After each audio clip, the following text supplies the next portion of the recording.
We are witnessing a tragedy at a global scale, the likes of which we could never have imagined even a week ago, much less a month ago or a year ago. Around the globe, what we are seeing of shutting down of cities, of shutting down of masajid, of the fear, of the great trepidation that is afflicting all of us.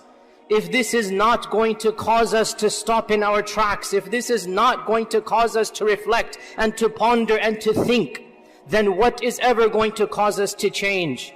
Dear Muslims, today's khutbah that I'm going to give, and it is a symbolic khutbah. I have never in my life given a khutbah to an audience and a masjid that is this empty.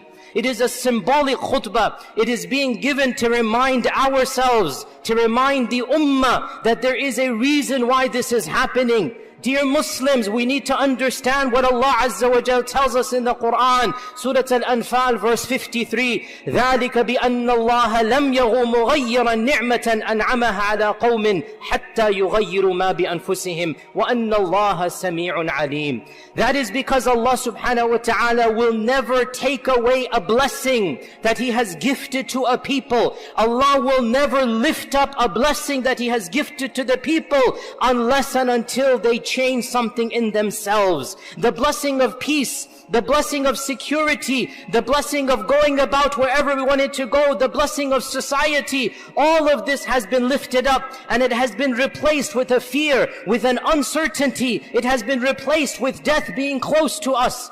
And Allah Azza wa Jal does not change the status of a people until they change what is in themselves. إِنَّ اللَّهَ لَا يُغَيِّرُ مَا بِقَوْمٍ حَتَّى يُغَيِّرُوا مَا بِأَنفُسِهِمْ. Allah does not change the status of a qawm until they have changed themselves. وَإِذَا أَرَادَ اللَّهُ بِقَوْمٍ سُوءًا فَلَا مَرَدَّ لَهُ. And when Allah wills to inflict a punishment upon a people, no one can come between Allah and Allah's punishment. وَمَا لَهُمْ مِن دُونِهِ مِنْ وَالٍ. And they have no one to turn to for protection other than Allah subhanahu wa ta'ala. Nothing will protect me and you. Nothing will save me and you other than Allah subhanahu wa ta'ala. Now is the time to ask ourselves, why is this happening? Why are khutbahs being given in empty masajid? Why are masjids being shut down? Why is commerce and industry coming to an end when we thought we had reached our pinnacle, when we thought we had come to the top of civilization? In an instance, بَيْنَ عَشِيَّةٍ وَضُحَاهَا, between a morning and an afternoon, everything changed upon us. And Allah Azza wa Jal sent upon us a plague, a disease that no one could have predicted and no one even knows how to protect themselves against. Why is this happening? Allah subhanahu wa ta'ala reminds us in the Qur'an,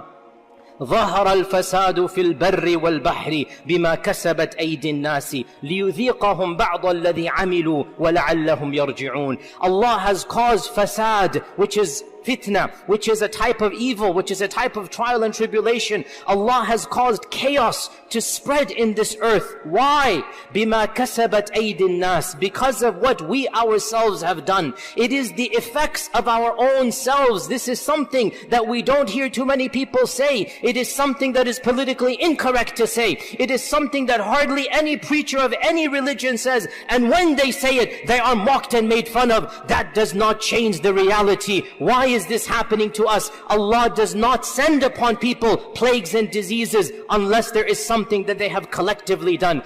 Hasan al-Basri, the famous tabi'i, he commented on this verse and he said, because of their own sins, Allah sends fitna and fasad down. Because of what they have done, Allah sends down plagues and calamities. Dear Muslims, it is never too late to return to Allah subhanahu wa ta'ala. The last thing that we need now is the sin of arrogance, the sin of feeling we don't need Allah subhanahu wa ta'ala. If we want this problem to be solved, and all of us do, collectively, Muslims and people of other faith traditions, they need to rediscover religiosity. They need to collectively turn to Allah subhanahu wa ta'ala. They need to beg and plead and understand this life has a higher purpose than just living like animals. We need Allah subhanahu wa ta'ala, and Allah does not need us.